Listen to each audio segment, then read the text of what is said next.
Dadhood. Modern Dadhood Podcast.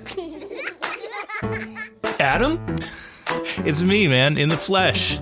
Adam, wait, hold on. Don't. Adam, B, C, D, E, I'm just not coming up with it. Well, anyway, how are you, man? I am doing just fine. Yeah. Living in a world that feels like the train is just barreling off the tracks at 1,000 miles an hour. Yep. I don't know what tomorrow holds, but I am doing okay. And That's you? good. I'm glad to hear you're doing okay. Yeah, I feel the same about the world. You know the movie The Fugitive? Familiar with this? With Harrison Ford, Yeah, Tommy Harry Lee Jones. Harry. Okay. Yeah, there's a great part in that movie where he's being transported as a prisoner on this bus and things go awry with some of the other prisoners. They end up on train tracks. A train comes and hits the bus, okay, and he jumps off at the last second, right before the crash. This is where he goes, "Get off my train." Nope. I think he says, "I didn't shoot my wife." But then the train goes off the rails and he proceeds to run. It's actually a little comical because he's running in the same direction that the train is coming after him, and he could probably go into another. But anyway, when he's running, he's bound with shackles on his legs, and he's running as fast as he can, and the train is not stopping, and there's just dirt and fire flying everywhere, and it's just horrific. It's horrific. I feel like Harrison Ford in that moment lately. I feel like that's me. I'm shackled and I'm running as fast as I can away from a train derailment that is not stopping. Can I tell you something? Uh-huh. You look like Harrison Ford, too. Ah. You do. You resemble him. Nah. Two handsome guys. You. Well, this podcast is called Modern Dadhood, and we've always said for the last 5 or 6 years that it's an ongoing conversation about the joys, the challenges, and the general insanity of being a dad in this moment. My name, I'll remind you, Mark, is Adam Flaherty. And I'm a dad to 2 daughters who are 11 and 8. Damn. And your name... I knew it. Knew it started with an F. I told you. Mark Checkett. My name's Mark Checkett, and I'm a dad to twin boys who are 7.5 years old. One of whom, at this late hour, might still be awake, sitting over there reading a book in bed. It's summertime. Sure. Yeah. It's summertime. Just let it be. For listeners who've been with us for a long time, thanks for sticking with us. We've got a great episode today. The guest is named Picasso Cognizance, and we're covering a topic that we haven't touched on before, which it has to do with child support and custody. That's right. Yes, and the legal system that one must work with. Possibly against. Maybe against. Yeah, in order to navigate that world. And that'll be coming up in a few minutes. But I also want to say to new listeners, because a few weeks back, we had this really great carousel placement, I guess you'd call it, on the Apple Podcasts app. Yes. And we got a lot of new traffic from that. And so if you found Modern Dadhood through that or through somebody telling you about the show, welcome. You're in the right place. Welcome. Sit down, won't you? You could always hit the subscribe button if you do like what you're hearing, and leave a quick rating and a review and all that stuff, or just tell a friend, text a friend about the show Modern Dadhood. If you don't know how to do that, just fire up your closest LLM and say, "Hey, I got this new show that I'm listening to, and I'm deathly afraid to talk to other humans. Can you help me by giving me 3 tips on how to talk to another person about modern dadhood?" And use emojis when you do, please.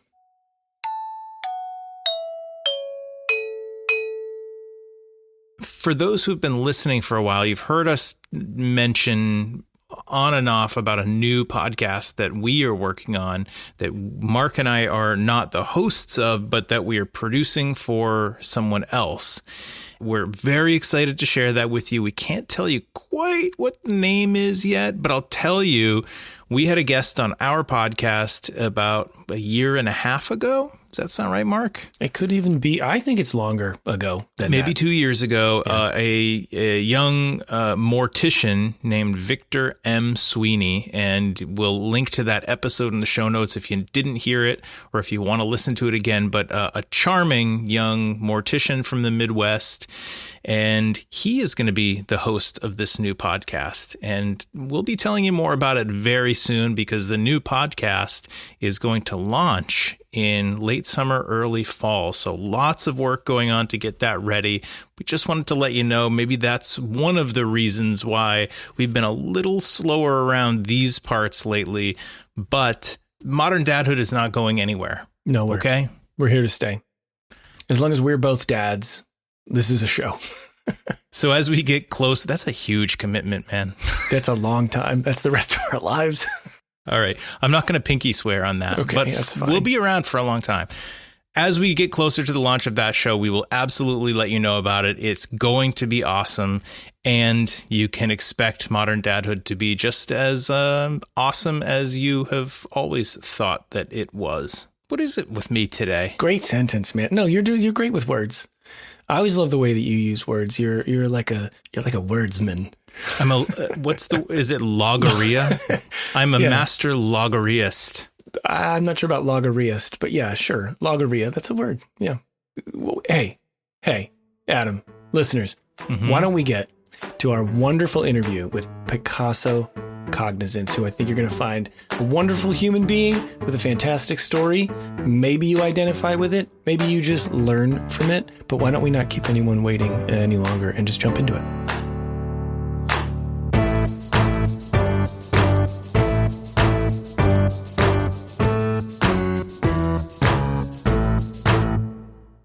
Picasso Cognizance is an activist, an author, and a father of one. He runs Resolute Fathers, which is an organization dedicated to educating parents about their rights when it comes to child support and custody of their children. And Picasso, we met the other day briefly, but I'm super happy that you're here. Thank you for joining us on Modern Dadhood. Yes, vice versa. This is a really big topic and it has potential to go in a lot of directions. But I think in order to have a discussion about the important work that you're doing, we should probably start with your personal story of losing custody of your son and really forcing you to become an expert on this topic of child support. Like, would you mind just kind of starting by sharing with us and with our listeners your backstory? Yes. Me and my son's mother, high school sweetheart, high school lovers or whatnot. And it came a time where I could say like the parents didn't like me and her relationship or whatnot. So they wanted to separate us from the beginning, So actually when we had a child, that just made the time worse. So at the age of 2, that's when things was going rocky between me and my son's mother. Like I say, her parents, which is her mother and grandmother, they was, doing their magic, they black magic or whatever. So, but when he was 2 years old, she called me, my son's mother called me and was like, your son's birthday is about to come up or whatnot. We just need the address. I'm like, why you need the address? So I knew it was some type of game that they was playing and plotting. And next thing I know, about a week or 2 weeks later, I had got the papers served of me being on child support. And just for listeners' context, this was almost 20 years ago. So your son is 19 now, right? Yes, 19. So like at the time, did you already knew that her family were not fond of you for some reason? Like, Correct. Did you have any idea what that was about or why they didn't want her spending time with you? Not really. We was like, me and her, we was like real tight and close. You know how some people, they don't like to see people happy. So I just, maybe in their mind, I was a bad boy or whatever. I'm not sure on the reason on why. Her grandmother told me, you can be with a doctor, lawyer, basketball player, the same nine like that. So maybe that was just filling her head up with nonsense. So between the time that your son was born and that time that you got that call that you knew something was up and they were asking, you said he was 2 years old at the time? Yeah, he was just 2 turning years. Yeah, turning 2 years old at the time. Yes. Were you able to have a relationship with him in that period of time? Yes, in that moment, like I say, me, her, and my son, we was like a family. Yes. Family. Mother, father, son. Mother, father, child. Correct. Did it hit you? Like, did it come as a shock to you, or did you kind of have a feeling like something like that would, like, what was going through your head, I guess, when that happened? Well, I already knew that the parents, they wasn't fun to me at that time, but I didn't know that it was going to go to that extreme for me not being in my son's life, you know. Mm-hmm. I believe that if two parents do not, you know, get along or their relationship went south or whatnot, it's for the child, you know. So no matter what, you know, it's for the child. So I just don't understand why that happened. And I'm still trying to find answers now on why. So you got that phone call where they were asking for your address and you knew something was fishy about that. Yeah, something fishy then, yes. So what happened after that?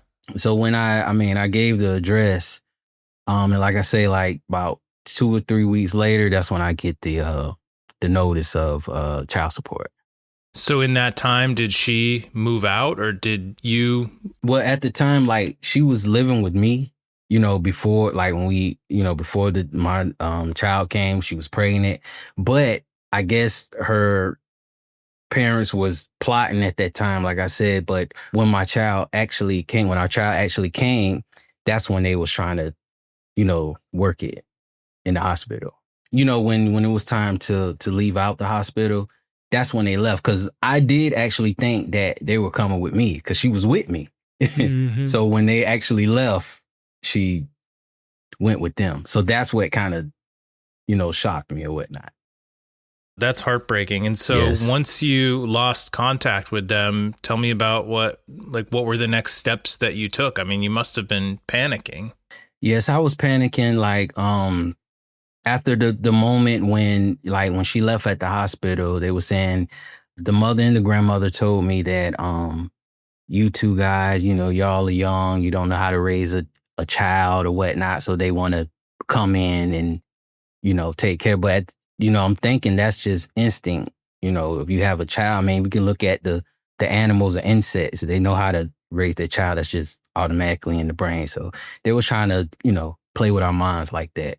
And so we were still talking, but we wasn't together. Like they wasn't living with me. And I mean, you must have been explaining to whichever organizations that you were dealing with for arranging child support that there's no logical reason why you shouldn't have access to your son. Correct. Yes. How did they respond to that? When I got the papers of being on child support, you know, like I said, we were still communicating. Then, like I said, at the age of 2, everything had just went south. So I lost communication. I was still paying child support. So I didn't have no idea where my son was because they were basically saying Social Security was telling me that my son, the name, you know, is nowhere to be found in the system. And I'm like, how is that possible if I'm paying child support? How? Like, that's what got me. Yeah. So that's when I started really deep diving into what's really going on. And because like, I look at this as a blessing as well, because it just opened my mind up to a lot of things. Cause I'm in my mind, like, okay, if this is going on, if they're lying about this, the whole world or whatever could be lying about. So I got into religion. I got into spiritual. I mean, it just put me on the, like deep down the rabbit hole. I was going to ask, like, cause I'm just thinking, what I'm thinking here is like, you're sort of thrust into this new territory that you don't have any, cause why would you? You don't have any like reference level for how to deal with. Yes. And on one side, there's this huge emotional toll that you're having to deal with. But then on the other side, it's like you're having to make these phone calls to Social Security, this and whatever other organizations, as Adam put it, that you're dealing with, all this technical stuff, like logistical stuff. And I wonder, like, how did you even balance, or did it take a long time for you to like, and you just mentioned, so religion, right? I mean, like, how did you even begin to sort of parse through, like, I got this massive emotional toll over here, but yet I still have to be on the ball with all these logistical things. Like, how did you even begin to sort of parse through having to deal with all of that? I mean, was there a particular place that you turned to? I don't really know. It was just something that just hit me because like the type of individual that I am, I don't like anything to beat me. So if something is going wrong or going left, I'll be at ease once I find the answer to whatever that's going on. That's just, I guess that I was born with that or whatnot, but I just had to. And did you expect to find an answer to this and get access to your son again fairly quickly? My whole purpose was to get access to my son, but I didn't know when it's pertaining to child support, I didn't know that, it's a whole nother rabbit hole I have to go down. Like I had no idea of that.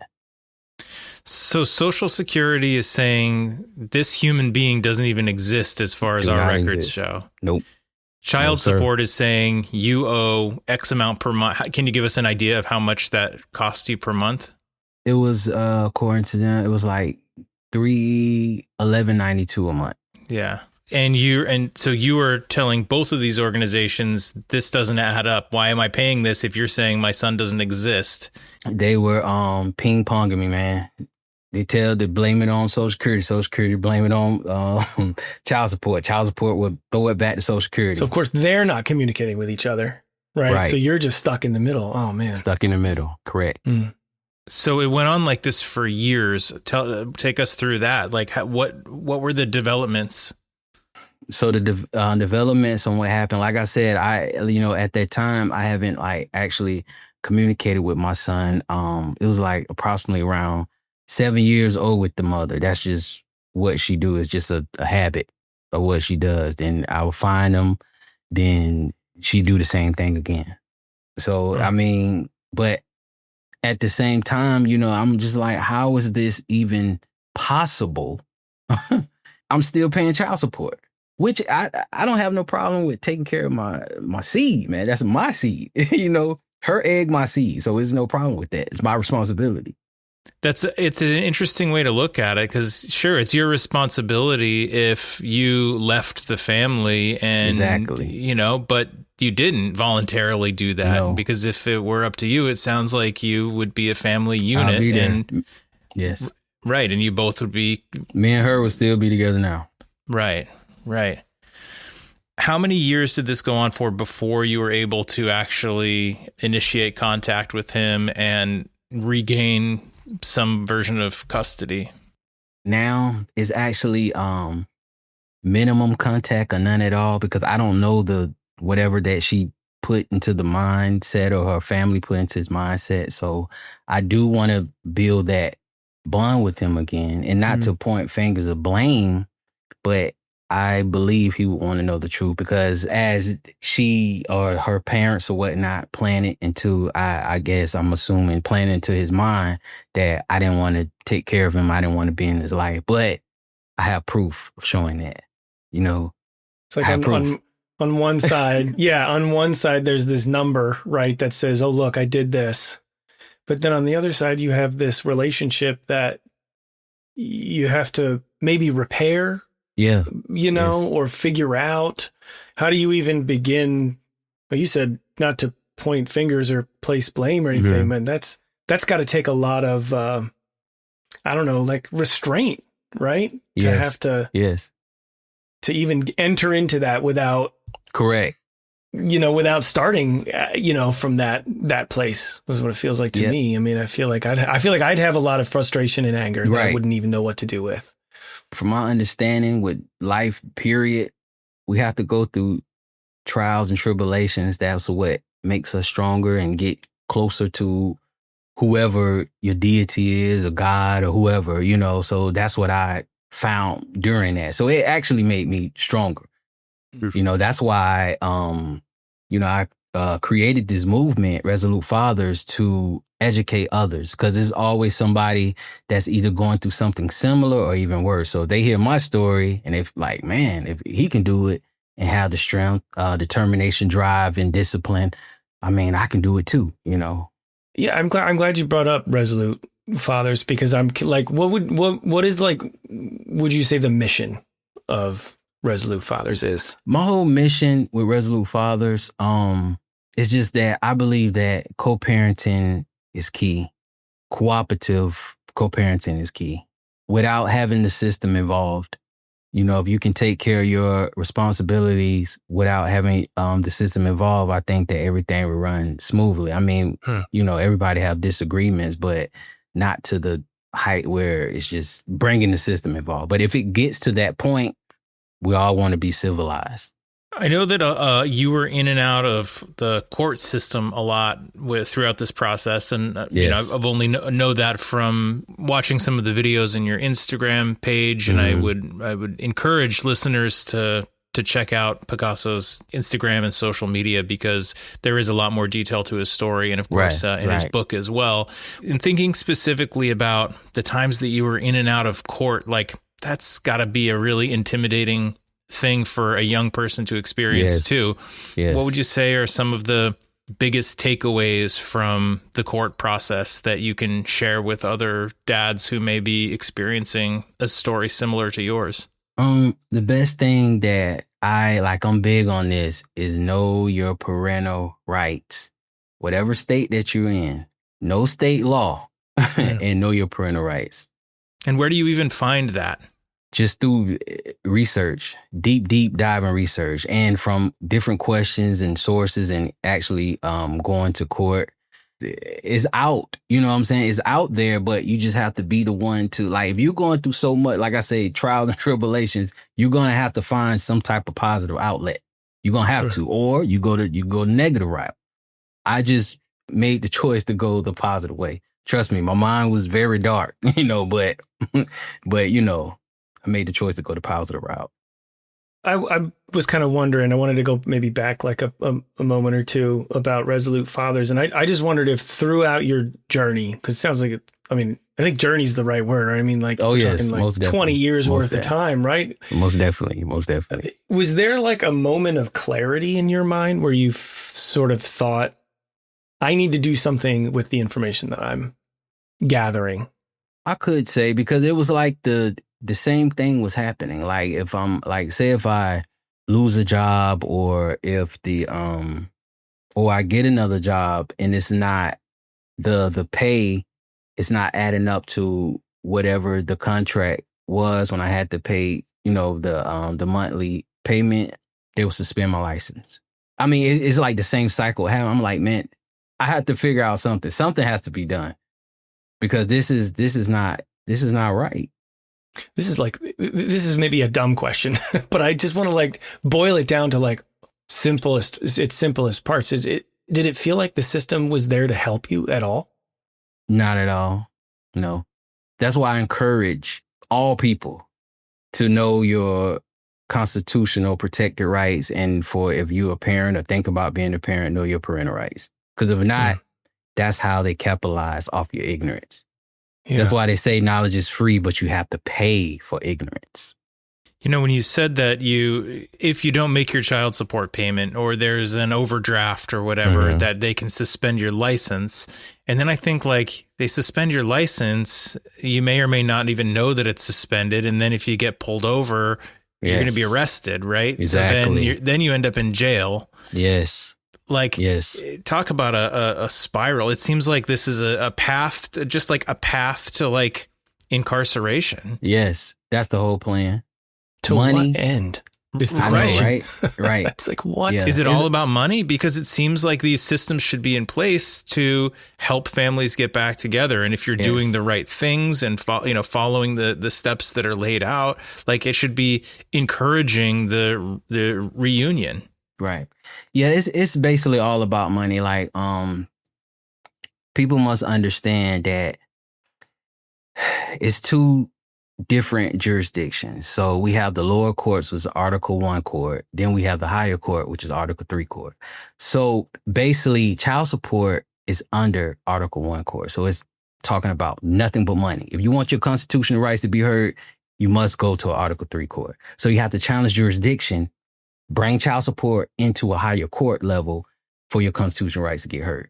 So most people that goes to court, they're not understanding when it's pertaining to child support, they're not going to hear that because it's in the lower court level.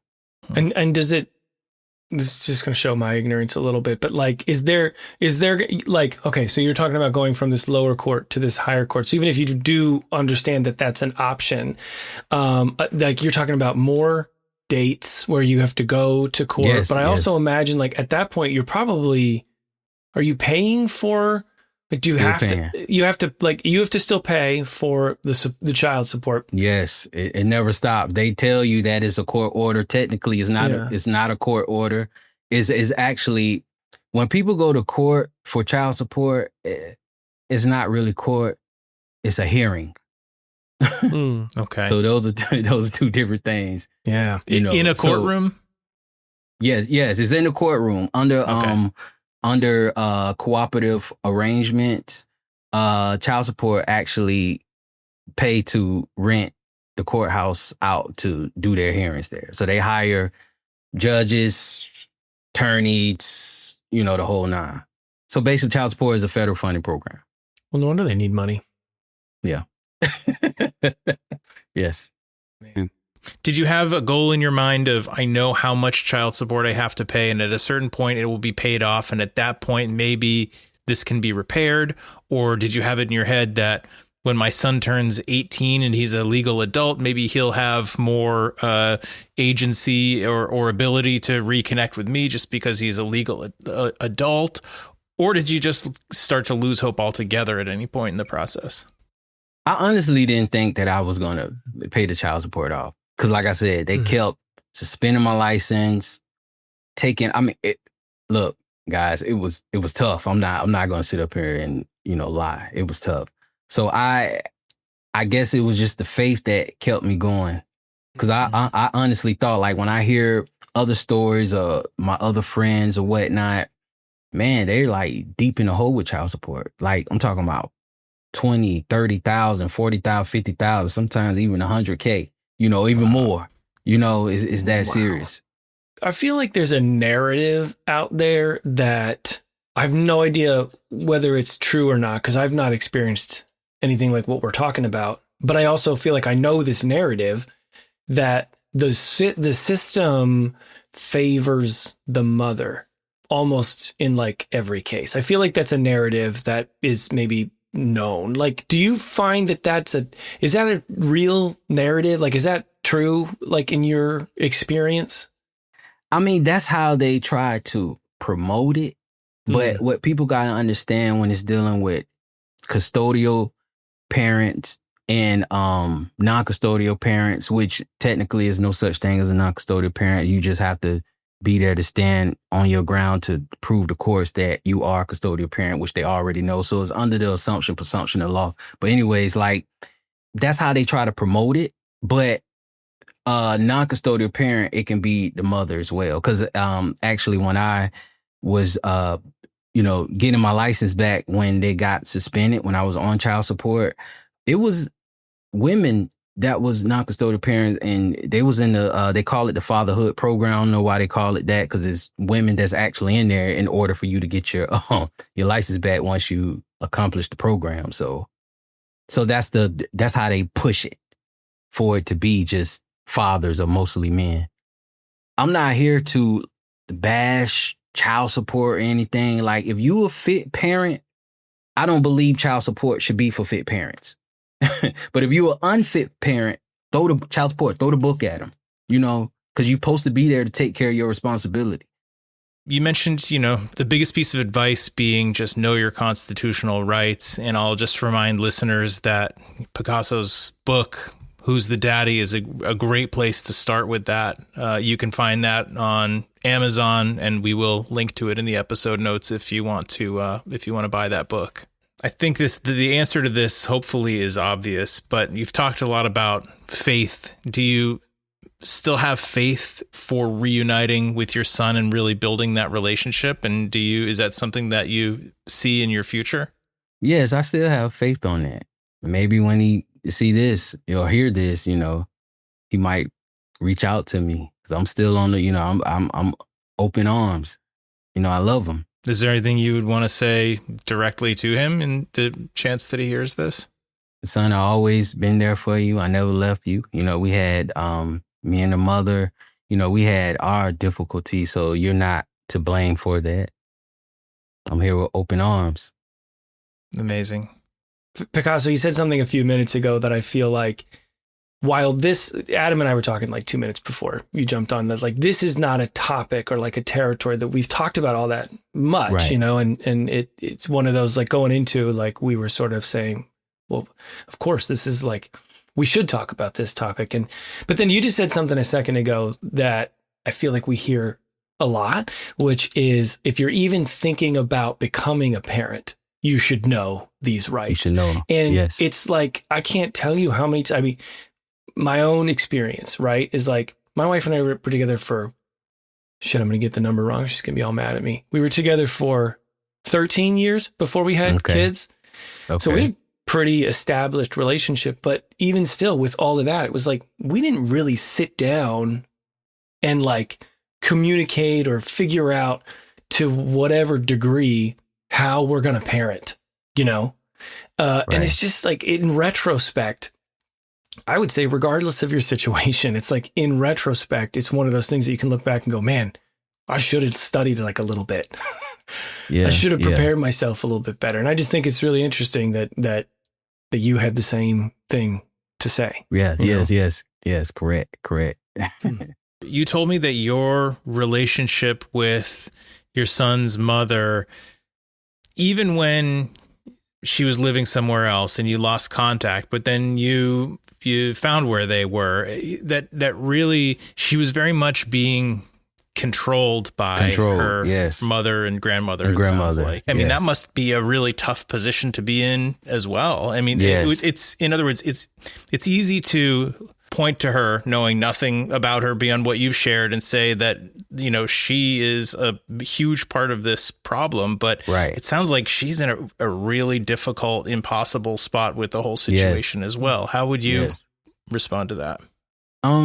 Yeah, I feel that she maybe still feel the same way because, at that time, like they was controlling, so, time went on, of course, but, I still have that love for her because that's my son's, mother, so I'm gonna always have that respect for her. I would never disrespect her, never call out her name or anything in that nature. You know what I'm saying? That's my son's mother. As you got older, did you ever have the thought of like, I want to try to get in touch with her family and actually meet with them and say, hey, listen, I don't know what you think about me, but I a lot of time has gone by. Like, can we have a conversation about this? I mean, that's a good idea. I haven't thought about it until now since you said that, because I don't mind, I'm older now, Right. I'm not that little young boy anymore. So I can sit down and talk with them, act, very civil when I come and, let them know. Because like I said, everything is done. Like, as her parents wanted, they wanted the money. I completed that, and on top of that, I'm educating and helping other parents that's going through something similar or even worse. So, and who would argue with wanting to be a part of your own family's life? Yes. Who's going to argue? Who's going to argue that? Or say no to just having a conversation between reasonable adults. Well, correct. I was actually going through a situation. One of my closest friends, 2 months ago, she passed away because of leukemia. That beat me up real bad. So actually, fast forward into now, that's when I started doing videos again because I was doing it a lot. Then when I started doing videos, I met you guys. You know what I'm saying? So that brought joy back to me. I'm like, okay, so somebody is hearing me. And like I say, man, y'all platform is very, very good, man. I encourage y'all to keep going. Oh, thank you. Keep pushing, man. That's nice. Yeah, thank you. And I'm sorry to hear about your friend. That's got to be. It's awful. Yeah, so she was my heart, man, but. Man. You want to share her name? Yeah, her name is Gigi. Yeah. Well, thank you for sharing that. And terribly sorry. That's awful. Yes. Yeah. But I'm so glad that we've connected, that I found your Instagram and was inspired by your story. It's heartbreaking and made me angry, and anything that we can do to help you elevate your message and all the ways that you're working to educate other dads, we're happy to do it. Okay, appreciate it. Same. Really good to meet you, Picasso. Thanks, Picasso. This has been fantastic. I appreciate your time and look forward to staying in touch. Okay, most definitely.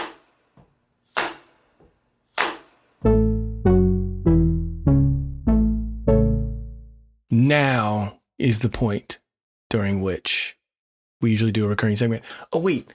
I don't have a recurring segment, but I have a funny thing that can I put my headphones down for 1 second and run Please. away from?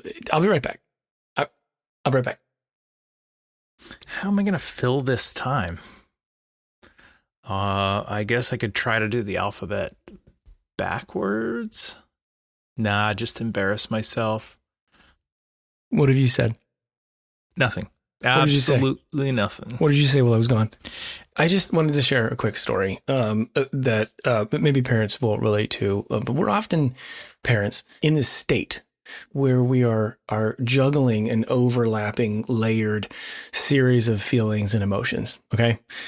And sometimes you're sort of in this instance where you're so frustrated or at the end of your rope, and then something happens that reminds you of like the just sheer innocence and like the thing that's just so beautiful about being a kid, you know? Mm-hmm. And sometimes these things just, they coincide, and it's this crazy, weird explosion that happens inside, your chest area somewhere where all these feelings are just whatever. So long story short, yeah, you get these pangs.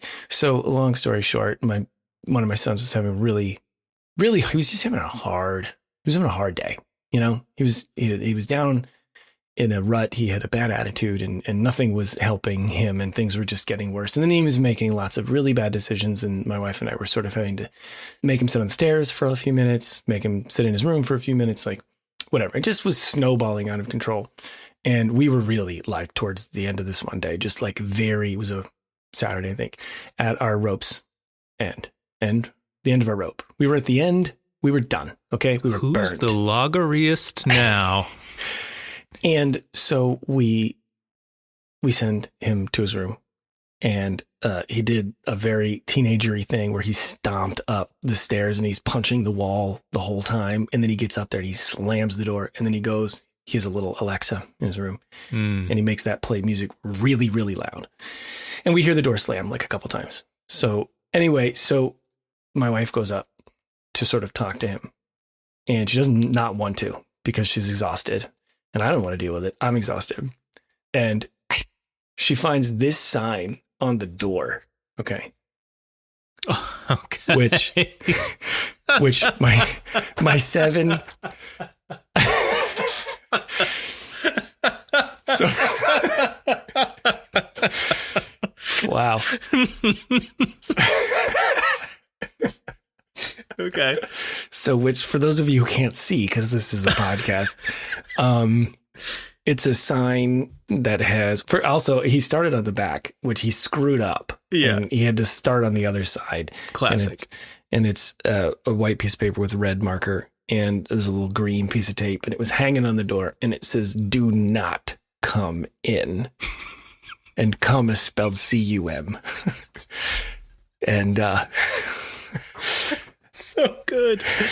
how can you still be frustrated? Good. When you see something like that. Innocence. Oh yeah, it's there. It's right there. It's right there. Meanwhile, he's All the inside time. going, "Oh yeah." Oh, throwback to a previous episode. That was rich. That was awesome. Yeah, that's one. I think that's one that's gonna go. We're gonna keep this one. It's gonna go in the file. I think we need to put a photo of that on Instagram. Well, let's do it. I will. I'll put it back on actually, my wife took a picture of it while it was on the door. So Perfect.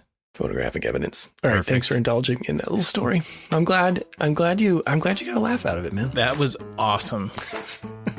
And that is an episode. I guess that's the episode. This has been Modern Dadhood. We're so glad you stuck with us. Thank you. Modern Dadhood can be found on all of the podcast platforms. That's Apple, Spotify, Amazon, Pocket Casts, Overcast, Systemcast, Custody Pod, and Hark Audio. of course. Oh, your pals. Or every episode can be found at moderndadhood.com, where you can search by like the guest name or the topic. You could search for custody battles or child support and find this episode, for example. On our website, you can also purchase yourself a Modern Dadhood t-shirt or a dad hoodie. Every order ships with a free sticker. We're on all the social media platforms. You got what your else, Facebook, Mark? you got your Instagram, you got your TikTok, you got your LinkedIn. Blue Sky? You know. I don't know what that is. Is that like Deep You Sea? know who Blue Sky is? Who? Never mind. YouTube. Also. Threads. YouTube. Sure. Yeah, let's see. Where are we? I think we're in the thank you section of the ending. Yeah, thank you for telling a friend about Modern Dadhood. Thanks to Casper Baby Pants and Spencer Albee for the music that you hear in every episode. Thank you to the wonderful and now new friend, Picasso Cognizance, for joining us and sharing a story and a personal one, which is maybe not an easy thing to do. So I very much appreciate the time that he gave us. Man, would I love to think that this episode of this podcast could help Picasso reunite with his son. I mean, man, that would be a life changer for him, but for us too. Yeah, fact. And the closing thank you, Mark Checkett, which you always do. They always deliver directly to the audience. Thank you for listening. Beautifully done.